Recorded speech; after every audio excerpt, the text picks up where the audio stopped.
Hello and welcome to this edition of I Have a Story to Tell on ZFM 101.9. My name is Fritz Baffour, and this program has a master storyteller as our guest, and his name is Alote Brusconia. He is a graphic designer, he is a history buff, he is a curator, amongst other things, and he's got a lot of stories to tell. I'd like to welcome you to I Have a Story to Tell, Mr. Alote Brusconia. Now, can you tell us a little bit about yourself, where you were born and your early days and all that? Fritz, did I have to sign a disclaimer before we started? No, you don't. So I was born in Accra at Kolebu, 1966. And I was born premature. That's what my mother always tells me. Which means that when you were born, I was born, and you're very tall, because he's taller than the means. So anyway, I was born in Accra. I grew up in Kokumemle. My mother was a teacher. My father is ex-military. He's passed away now. And I went to a lot of schools. I went to Kanishi Daycare Center, which was run by my grandmother. Of course, if your grandmother has a school, you go, Mrs. Amatefiu, Madam. I went to the school near the law school, the Queen Elizabeth Nursery. Day Center. Yes, I went to one at the military academy. Three schools for a youngster before I went to primary school. And I went to the great Accra Newtown Experimental. A few notable people went there, a few. I just used the word a few. And I left there in class 4 to go to Bemakam Primary because my mother moved to teach there. After that, I went to Accra Academy. And then after that, I went to England.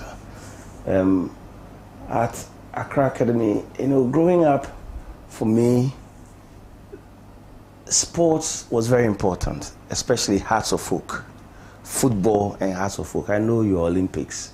My whole family were Olympics. I have Olympics as well, so it's okay. When I'm not Hearts of Folk, I'm Olympics. I'll state publicly. All right. And so I watched a lot of football. I played a lot of football. I wasn't quite good at it to make it to a high level. I played in the Colts, but I was good. Small post champion. And I drew a lot. I was always drawing. As a son of a teacher, there was always a lot of chalk at home. So the floor was my canvas, and I drew whenever I wanted. I played a lot, and I broke a few things, especially radios and tapes, cassettes. I try to fix them, I break them up. You open them up, you forget where the screws go. Yeah. So it was part of growing up, breaking things and finding things. I was very adventurous. I was very curious. So at a very young age, my uncle used to call me Picasso. And I didn't understand, but I suspected I was the name of an artist. I found out much later, of course, that who Picasso was. So it made sense to me why he called me Picasso, because I just enjoyed drawing. The funny thing is that in my class, there were much, much better artists. One comes to my Kojo Krensil. He's a practicing artist now. He's still at it. There were others who were very, very good, but he's now like a real life artist. And my paths went all the way I became a graphic designer. And one of the stories that I remember as a child was because Sakakwe, the great artist. Sakakwe was an artist, was a sportsman. He was a polymath. He did everything. Yes, I have to go and find out what that means. Renaissance man, is that right? That's right. Okay. Yes. So anyway, I went to his studio in Latvia. She visited the studio one day, and when I left, I was convinced I really wanted to be an artist. And one day, my mother asked me, "What would you like to be when you grow up?" And I said, "I want to be an artist." She said to me, "Own an artist named Nashka. Have you ever seen a rich artist?" I said, "Well, you didn't ask me if I wanted to be rich. You asked me what I wanted to be." Right. So fast forward, I became an artist. I studied graphic design in England. And it was fantastic. And I think at that point I found what I really, really wanted to do. What kind of grounding did you get in England, being an artist and being African? Was there a cultural collision of some sorts where the kind of art being taught in England did not reflect what you thought in terms of your cultural ideas? Do you know, when I really don't like talking about art like that, but in secondary school we did a lot of art. We did a lot of still life. Yes. You know, our teacher, Mr. Asari, we called him Akboy. He was bald. I mean, I don't know if it's politically correct today, but you know, we loved him, and that was our art teacher. We did a lot of art. So getting into doing, I actually went to do a BTech in art first before I did a degree for 2 years, and before that I did an A-level in art. And my first experience, for instance, you're talking about cultural experiences, was doing live drawing, nude, live nude. And I tell you what, it's the most harrowing experience you'd ever get, because, you know, for us coming from this part of town, the only time you see a nude person is yourself in the shower, or a mentally challenged person on the streets. So you hardly see nude people. So here you are stuck in a room with a nude person for close to about 6 hours. It's pretty intimidating. And my first day, I was so intimidated I couldn't draw, and you had a lot of young girls in the room too, you know, squeaking and laughing and stuff. And he was a man, Jack. God bless his soul. I think he passed away. But the funny thing is, after the A-levels, I went to do the BTech. It was the same Jack.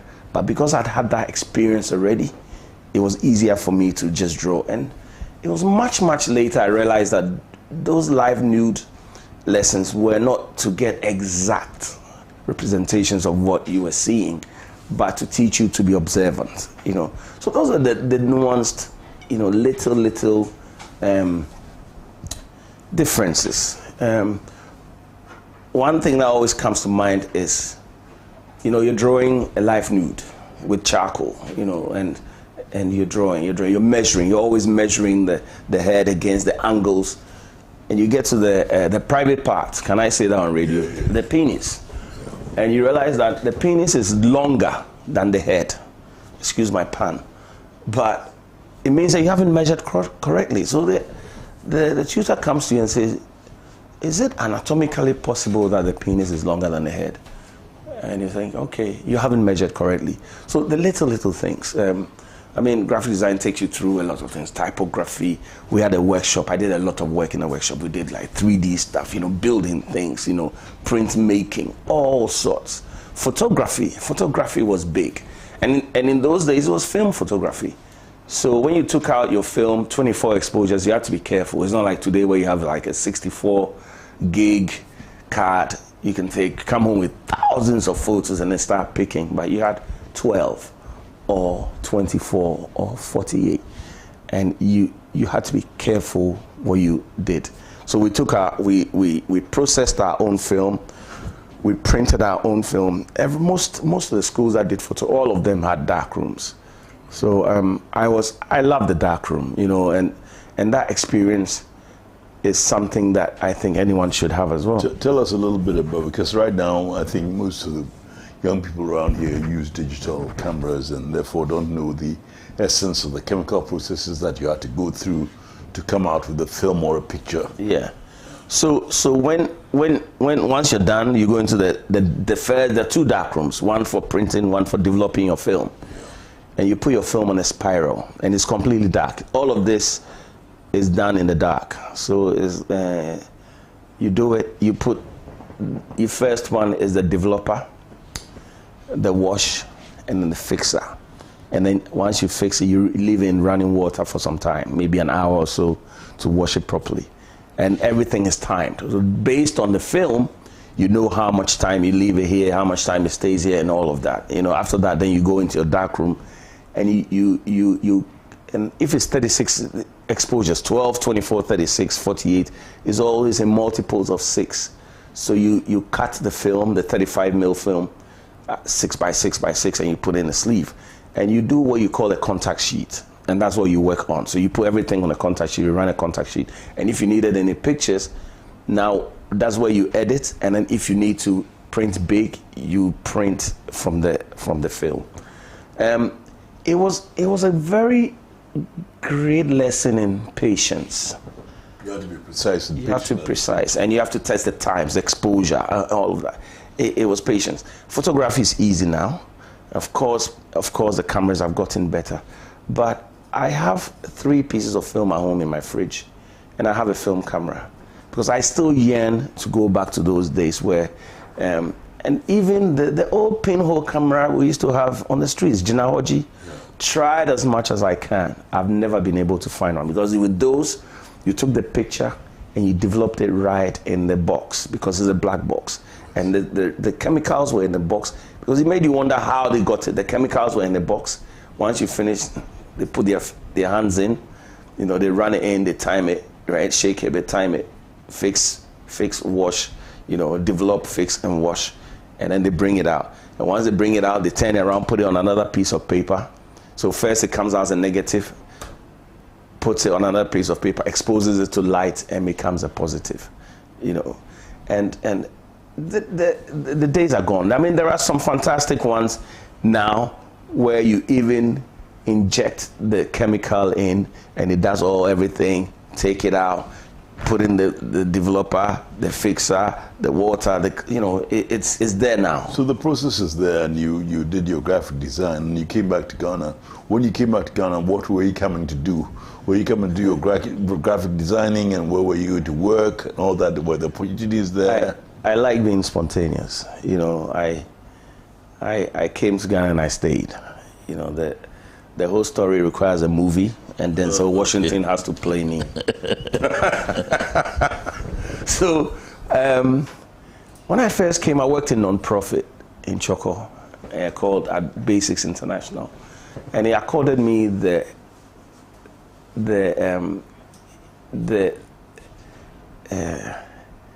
I was able to give back to my people, you know, Basics, and it helps children go to school, run by Pat Wilkins, and it gave me the chance to help my people. So I gave back. I worked there. Choco must have been an experience. I was a member of parliament with that. I know. Choco is an experience, and it's a fantastic experience. You know, I remember my uncle said to me, Alote, when you work in Choco, make sure they know that you are Ghana and you are also as hard as they are. Yeah. So when they give you the choicey words, you give them even better choicier words, right?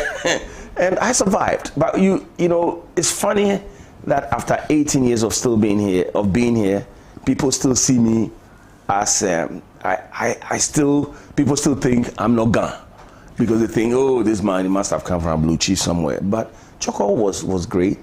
Choco, I mean, up to today, I still go there. I still help at Basics, and the organization has gone on in leaps and bounds.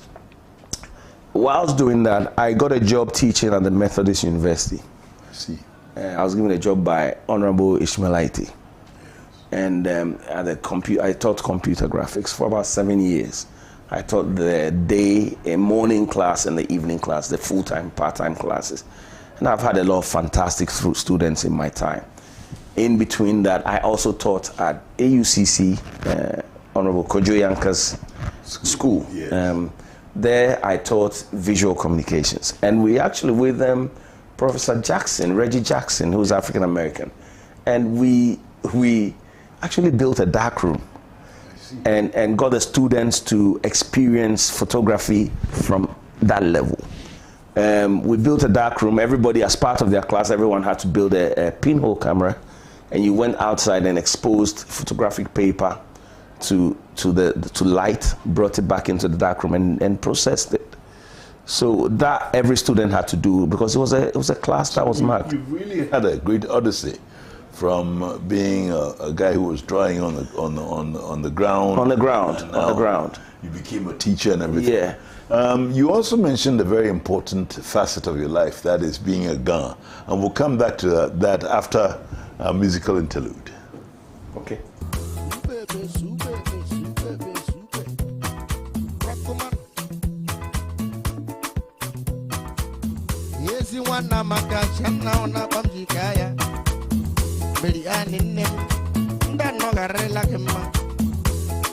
In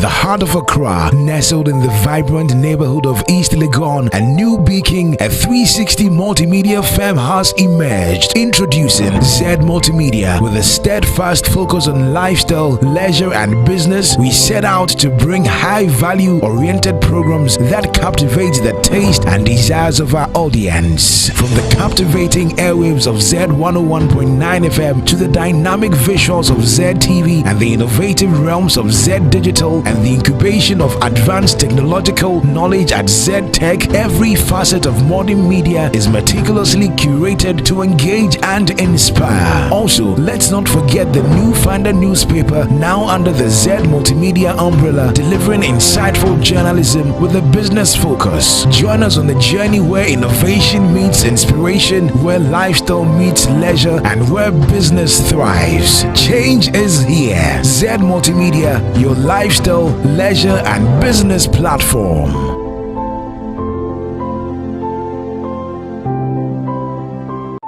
In the heart of Accra, nestled in the vibrant neighborhood of East Legon and New Beacon, a 360 multimedia firm has emerged. Introducing Z Multimedia. With a steadfast focus on lifestyle, leisure and business, we set out to bring high-value oriented programs that captivate the taste and desires of our audience. From the captivating airwaves of Z 101.9 FM to the dynamic visuals of Z TV and the innovative realms of Z Digital and the incubation of advanced technological knowledge at Z Tech, every facet of modern media is meticulously curated to engage and inspire. Also, let's not forget the New Finder newspaper, now under the Z Multimedia umbrella, delivering insightful journalism with a business focus. Join us on the journey where innovation meets inspiration, where lifestyle meets leisure, and Financial Woman is the song that was sang in one of the Nigerian languages. I'm yet to find out which one that is. But I have in the studio here on ZFM, I have a story to tell. Is the program. I'm the host. My name is Fritz Baffour. My guest is Alote Bruce-Konwa, who is a graphic artist. He used the word a Renaissance man, and he is a Renaissance man because he's a history buff, he's a curator, and he has quite a few things that he's done in his time, and he's a very good sportsman. He plays tennis and basketball. But we're talking about Ghana. You said sometimes you're mistaken as somebody who's not Ghana. Somebody's come from England. I think it's on account of your funny color. Oh, and your height. Do you know? I'll tell you a story. My cousin Herman and I, Herman Chinriese, we went to eat kinky in Accra on a Sunday morning. He likes to do these things sometimes. And we finished eating. We went around the corner by the Palace. You know, there's a bar there. That's the Jamestown Manchester Palace, yeah. And we finished our beer, and the guys had finished playing football. They were doing a promotion for the sweet beer by a club. Anyway, so we finished our beer and we're going, and they said, "Oh, thanks for visiting us." And man is like, "Oh, we're from here." They said, "No, you're not from here." And so this is a battle. We're from here, you're not from here, we're from here. And then so Herman asked them, "So if we're not from here, where are we from?" They said, "Spintex." They said, "You are from Spintex?" The funny thing, Herman lives in Spintex. Yes. I live in Latin America, so I'm just about made it. So I'm like, and he said something, but I can't repeat it on radio anyway. So this is a funny story. So I called our uncle Adesoya and narrated the story, and he said to me, "Oh, Alote, don't they know that Jamestown is where the Ulai are from, where the gentlemen are?" Because you people look too gentlemanly, you don't fit here anymore. Yeah. That's the other side of. Yeah. But then when you talk about Jamestown, one of the side things that you do is you take people around Jamestown. You take them on a tour and you give them the insight into. I do walking tours. Walking tours. Heritage tours. All right. Which if Joado is listening, Joe Sanadu, because I worked with him at the Jamestown Cafe. All right. Tell us about that. So, I went to do a master's in African studies when I after some of my adventures, and I thought a master's in graphic design wasn't really so important because I think I'd worked enough. I didn't need a master's. I didn't need a piece of paper. This is practice. And it piqued my interest in history. But prior to that, I had an idea to start a photo archive. And the idea is called Digitizing the Past for Posterity. Our photos, our family albums at home are the real stores of our histories. And if they disappear, our histories are gone. You know, when in the past when you went to people's homes, they gave you an album to look at. And they showed you who the people, that's your uncle, that's your grandmother, the one who went to England, the one who stole weed, that's him. And you know, the stories are there. The stories are there. Yeah, and those stories. So if we don't digitize, now we have the technology, we digitize. When I finished university in England, I used to train, I got a job in Brixton at Photo Fusion where I used to train photographers on how to digitize their film, their pictures. That's what I did besides designing stuff for the exhibitions and all. So they had darkrooms. So I was in my element there. This was right at the beginning of all of this digital revolution. You know, we had scanners, you know, film scanners. I was teaching them a bit of Photoshop, cleaning your film and all of it once you scan them. And the whole idea of scanning was to safeguard your film.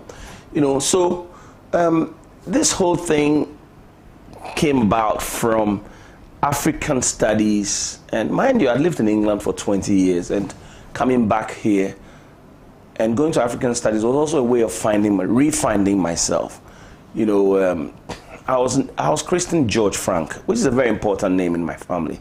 I mean, I dare not cast it aside and start, you know, doing Black Power salutes about Alute. But Alute is equally important, because if I say Alute, you know exactly who I am and where I'm coming from. You know I'm a Simpe. You know my father's either called Bakbo or Akwe, or you know, and you know I'm the or the first, or you know I'm the first boy. Yeah, you know. So being Ga is important. Being Ghanaian is important. Being African is important. It's funny. I learned to speak Twi very well when I lived in England. You know, I became conscious of it. That, you know, and Fanti, my friends were Twi and Fanti and all. So those were important places, you know, being Ghanaian. So I'll take people around Accra. And my maternal grandfather's house is near Sakumo. It's in Sakumo Chunshi, called Niamwiwi. You know, my paternal is Akotukwa Academy, you know, Konwa. Yes. You know, and then in between, there's so many family spaces. You know, we talked about the Clearlands, we talked about, you know, the Amate fields are just up the road, Amache, you know, just down, you know, so there's so many different spaces and so many different stories which are all interlinked. Yes. You know, so when you walk through Accra, it's an experience. And I took a few people, you know, I took the Australian, the French ambassador who just left, Soufiane, her father, who was also a historian. And that was like the easiest tours I've ever done, because he was like my assistant. And he knew some of the stories. He shared some of the stories. So the tour is an experience. We're there to experience, to share stories.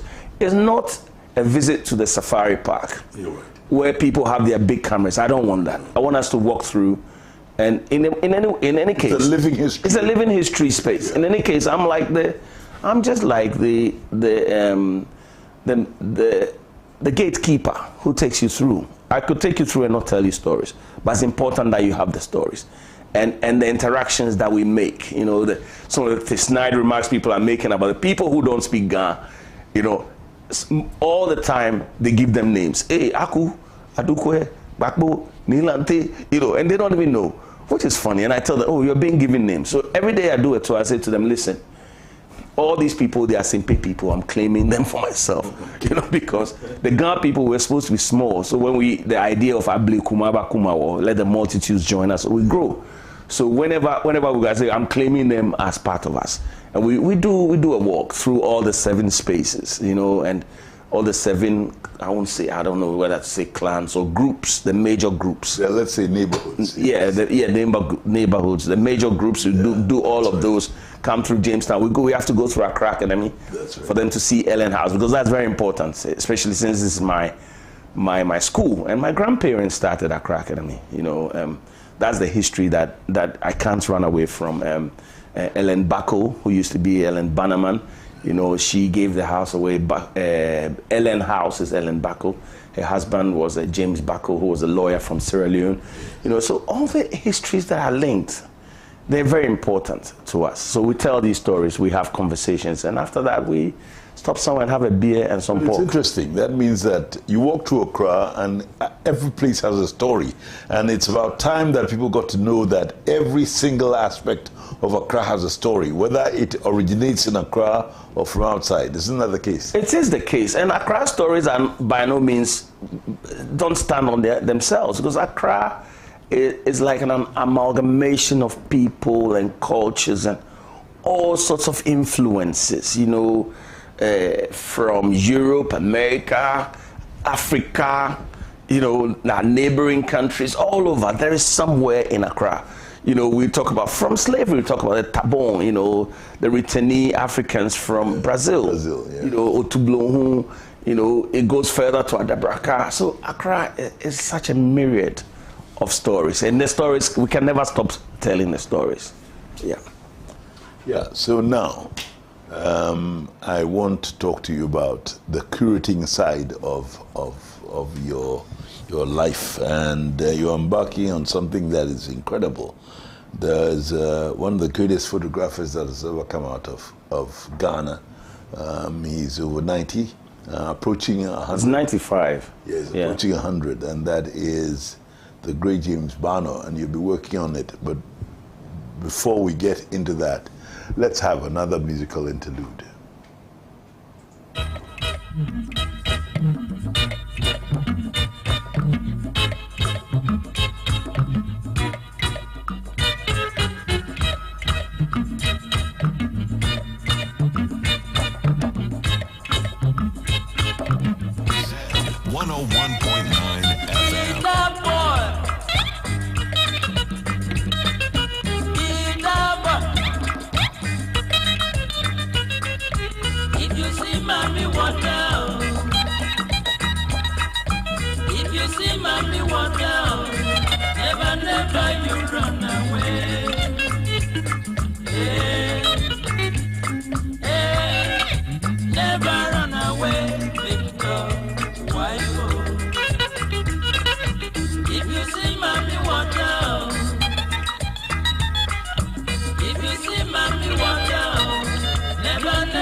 FM, that's ZFM, and the program we're listening to right now is I Have a Story to Tell, and my guest is Alote Bruce Konya, who is a graphic artist, he's a history buff, he's a curator, and right now we're going to talk about one of the big endeavors he's embarking on, which is curating James Barno's exhibition in Accra. Tell us a little bit about James Barno and exactly what you're doing. So, James Barno is a guy, obviously, I mean, a few people would have heard about James Barno by now. He's turning 95, and we're celebrating him with a series of events, including exhibitions here. There's some in the north, Nuku, and Savannah, Ibrahim Muhammad's place, and Nuku Photo Studios in the north. And there's a few events. There's going to be one at the Ghana Club as well. And let me give you a little background. I met James Barno in England when I used to work at Photo Fusion through Ade Sawyer, because I used to digitize work, and that's how I met him. Ade says, James Barno, I've met James Barno. He has all these negatives and stuff, and we need to do something with it. And as soon as I saw them, I thought, you know what, this has to be done. So I went to visit him And I took back with me his scanner. He lived near Brentford. I lived in East London. I took his scanner with me, and we set up office in Brixton, and we started digitizing his work. That's when his work started getting properly digitized, and the rest is history. But he was this man who had a lot of information, and he remembered things. You know, the first day he showed me a picture of Stanley Matthews and my aunt, who was about 2 or 3 years old, Aku, who's now over 70 years. And he says, "Who's this?" I said, "That's my aunt." You know, and then there was a picture of Stanley Matthews and my grandfather, A.K. Kunwa. So tell people about Stanley Matthews. Stanley Matthews was an English footballer. One of the greatest. One of the greatest. He was the oldest. I think he's so far still the oldest person to play in the FA Cup final. I think he scored. So they call it the Matthews final. And he came to Accra at the invitation of Accra Hearts of Oak. That's right. And he played a few exhibition matches here, you know, and he went around. He was like a sports ambassador. And he was, the man who was influential was a man called Mr. Ken Harrison, who was British. And that is who the football team in Ken Harrison Babies was named after. He was a manager of Hearts of Oak, and he's a manager and coach. You know, so that's how. And there's a man whose name is Ghanaian, Garman, Hatton Mills. Yes. Was influential in that as well. They went all the way to Blackpool to go and present him with the stool and all. Sokahini, yes. And he played a few matches against, you know, Accra Hearts of Oak. I mean, C.K. Jamfi was in the team. I think Dodu Ankara, Ofe Dodu, and all of them. Anyway, so that's how I got to meet James Barnor, and so I digitized some of his work, a lot of his work, and he's like an uncle, a friend, a grandfather, but he's a very good friend of mine. And even when Gamanche died, we went together, we took pictures together there, which is on my archive. So fast forward, one of Ghana's big independences, about Ghana at 60 or something like that, I curated an exhibition at the Jamestown Cafe of his work when I worked with Joe. That was my first exhibition of James Barnor. And since then, I mean, it's not since then. I mean, over the last 15 or so years, 20 years, James Barnor has blown up, which is fantastic. The old man is getting the recognition that he deserves at the kind of, you know, at the very, very last ends of his life. Nobody knows how long he has to go, but, you know, right at the top. He's had exhibitions all over the world.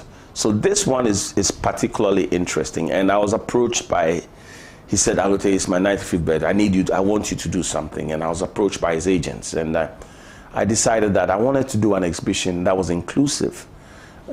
Exhibitions, art representations and stuff are in spaces that are very exclusive. If you are not of a certain kind, you're not brave enough to go into those places. I mean, I am able to go into all of those places, but my people in Jamestown and Bukom on the streets, they're not. And this won't be the first one. I've done presentations at the Jamestown Cafe. I did one at Osikain Park when the French president was here. I did a long banner, and I did one about Homo War. We did one for spaces, you know, you just sit and watch how people interacted with the information on the wall. So I decided I'm going to have an inclusive exhibition where the pictures are going to be outside. And with the pictures being outside, you can walk by and not look at it, but at least it's there.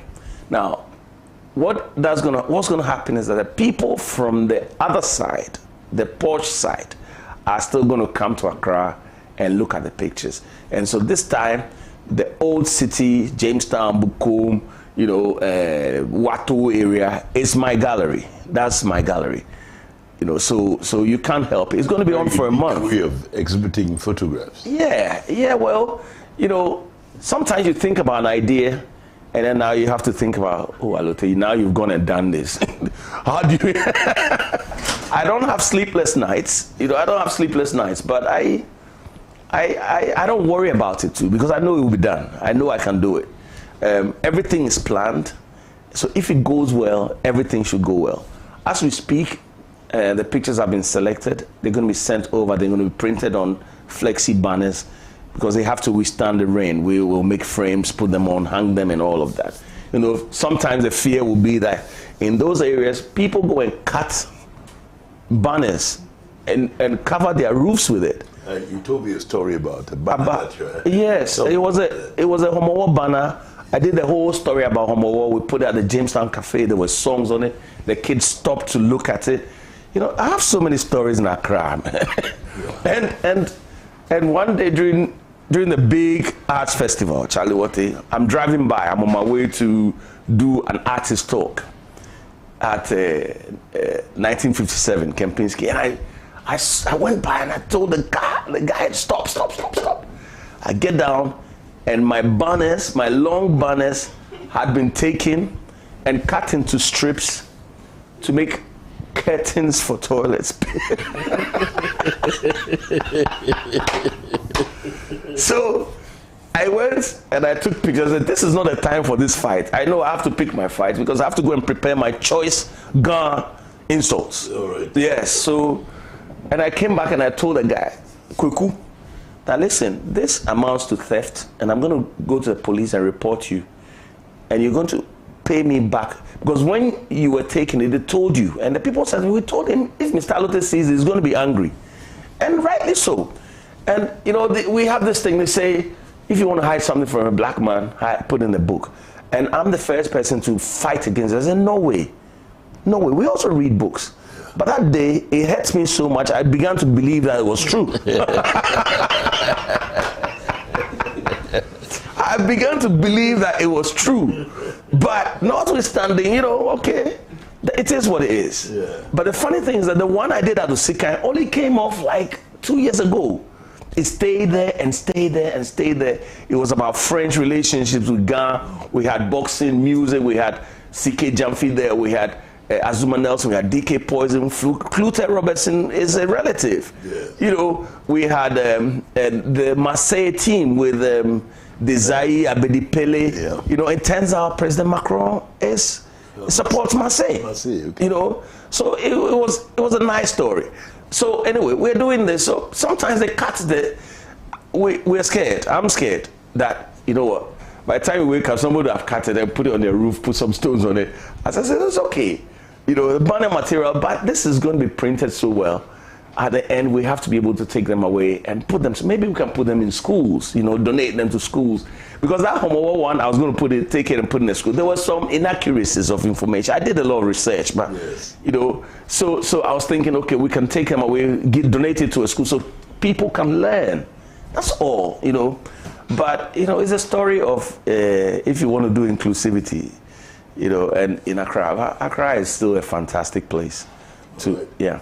Yeah, I want to find out from you how important is art to the development process of a country, because it seems as if we're shying away from that. When I was growing up, art was a very, very, very important facet of our way of doing things. Mm. We had people like Antubam and Okun. Attitude yourself. Yeah. We had Okun Baffour. Yes. We had Evie Asini. Yes. And your father. Well, fine, but don't want to add that one. They all liked art. But how important is art to the advancement of a nation? But before we go into that, I think we can play the next music interval.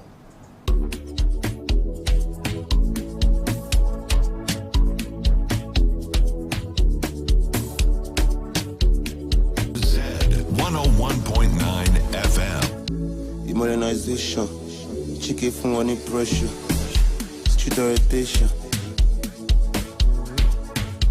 Modernization,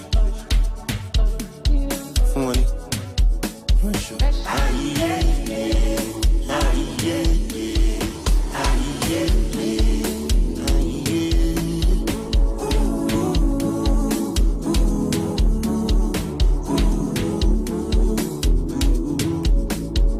All my niggas sharp, cover face like black badger. Get feel like but we know they cup. TikTok boys them tap tap tap. Pass for the shit, rababa. Omo ijo rababa. Feeling good banana. Music don't need permission to enter your spirit. Anyway, anyhow, you know say you go feel me. Music don't need permission to enter your spirit. Yeah, yeah. Anyway, anyhow, you know say you go feel me.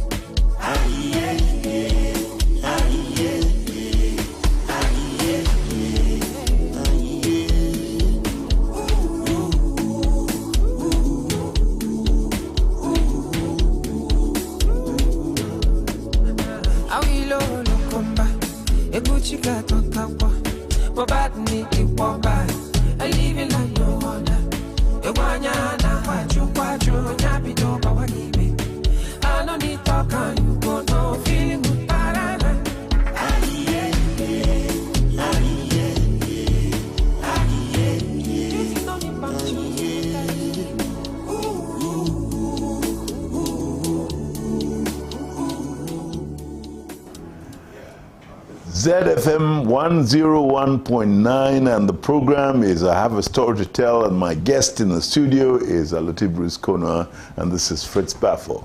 Now, we're talking about art and its influence and its role in the developmental process of a country such as ours. How important is it? I've always thought we are letting ourselves down because we're just too much into things like science and math quiz. Please don't take me down on this one, but the other things are equally as important. You know, art, music, sport. So I remember something in history. They say mens sana in corpore sano. A healthy mind is in a healthy body. In the past, we did sport. The secondary schools, they did sport. You know, and one of the Commonwealth Games, they introduced the athletes, the 4x100, and they said, and Ghana, the favorites. What happened to that? You know, in the 60s, when we won back-to-back African Cups by C.K. Jamfi, and he built a new team. He won in 63, built a new team, won in 65. You know, we used to do well. We used to do boxing. We used to do well in boxing. We used to do well in athletics, football. You know, now the young people are doing well in basketball, strangely enough. You know, we used to do well. I mean, art is not competition. So people did art, but people were not encouraged to do art. You know, a lot of these people we mentioned, Baffour was a medical doctor. Yes, he was. You know, Buckner was an artist. Was a scientist. Yes. You know, they did film, they did plays. Your father, because they had the education. You know, it was well rounded. It was well rounded. You know, it was well rounded. And most of the young people, the people your age, most of them played pop chain. They became doctors, lawyers, engineers. You know, they did things. They played sport. I played a lot of sport. I played basketball national team when I was about 18. I was a skinny boy, but I could jump. And I was blocking everybody. You know, every now and again I dream that I'm dunking, but I forget I'm not young anymore. And I wake up and I'm thinking, damn, what's that mean? But they allowed you to move. But you know, I'm using sport, and I know I'm digressing a little, but art today, art is big. Art business has become big. It's according a lot of young people the opportunity to make some money, to look after their families. You know, so, and I would say, for instance, you know about Baffour, you know, the Ghanata School of Art, where a lot of some of these young people came from. You know, the Kwame Nkrumah KNUST Art Department, headed by Kari, legendary Kari. They have people like Bojawa and all. There's a whole team. And they're churning out these artists and thinkers. They're not just artists, they're thinkers. They're sought after all over the world to do talks and all sorts. So art is big. And if art becomes big, you know, it generates money. The antecedent trades and other things that come with it, it grows. You know, the people are making frames, and people who are all sorts of things, you know. So art is important, and we shouldn't play with it and throw piecemeal resources at it. We should be serious about art, because that could be somebody's way out. you know, and that way out could be their doing. In the past, Sakakwe played art. He played for the Black Beats. You know, he played music. He ran for Ghana. He was well. Yes. He was a sculptor. You know, the Kolebu, the Gajisberger Kolebu was one of the things he made. You know, so art is as important, and how art should not be downplayed. You know, in schools. You know, people are having. But it's part of our culture. I mean, the very essence of what we are. It's about colors and how we put them together. It's art. Yes. Everything we do is art. When we dress, it's art. When we dance. You know, I did an Instagram post and I talked about this tune by Mubad. And I can move to a tune, but I have just one style. African music, as soon as the music comes on, you can do any move and it's valid. Nobody's going to, oh, this one is not in the book. No. So art is art. And we're downplaying, and maybe perhaps, you know, there's so many young people who want to be artists, but they never got a chance to be artists because, you know, and now they want to do that because they're seeing. How can we infuse it into our educational system? It was there before, but now it's lost. It's there. We have to encourage it. Visual arts. They call it visual arts. Why is visual? It's art. It's art, not visual. Should we say visual art? Is there any other art? There are other arts. So it's just art. Art is art. You know, I find myself playing around with things. Sometimes I play around with music. You know, in one of those, we ended up making an album. The National nobody knows about the National Symphony Orchestra. Here it is, right? The National Symphony Orchestra. And it was funded by Dr. Adrian Odoi. Yeah. 2+2+3. It was a +233 record label. And BB Dona Hammond was the executive, you know, they're like, the last he was? Yes. Excellent. And this is all because I met the director of the symphony, and we had built a recording studio in Choco. Uncle Fritz, I didn't know a thing about recording, but I'm the Matrai Makwe guy. Yeah. Let's do it. So we did it, and we recorded at the Institute of African Studies at the Kwabena Nketia Hall. Yeah. For the Talk about Kwabena Nketia, just a little bit about Kwabena Nketia, a foremost ethnomusicologist who has collected world-renowned, collected all the works that he could in his lifetime, and he donated to the archive at the Institute of African Studies. They have an archive. It's called, their name is not coming, but it's run by Mrs. Judith Boateng, fantastic lady, passionate about what she does, and you know, and they have a whole team, you know, and they're collecting everything, even funeral obituaries they collect for posterity. Yeah. On that note, we're coming to the end of our program, but I wanted you to tell what do you see the future of Ghana? What advice would you give to Ghanaians? You know what? The future can be very bright. And sometimes we older people, I'm not in the old fogey stage yet. You see the young people say, oh, look at these young people. But we should thank young people for where we are now. Because when we were growing up, we're listening to all the music in America. Brass Construction, blah, blah, blah, blah, blah, Gap Band. But today, no party in this country plays any foreign music. Sorry, no party in this country plays any music that is not African. It can be Ghana, it can be Nigeria, it can be South Africa, we just play that. But the funny thing is, today my music selection has been 3 Nigerian tunes by Nigerians. Yes. The fact is that we're not so apart. We're the same people. Only the cartographers came and drew a line, you know, and said, okay, you people, you are here, you are here. That's right. So I have to say, young people are, you know, they say, oh, they're the leaders of tomorrow. That's just too cliched. If tomorrow never comes, young people will never be leaders. So young people should seize today, seize the moment. Latin is a carpe diem. Seize the moment and make today count. Because since I've been here, it's all young people. You know, and the future sometimes looks bleak for young people, but I have to say young people should be resilient, you know, believe in themselves, because they are the now. You know, they're doing so many things, you know, you go all over the country, music, art, business, technology.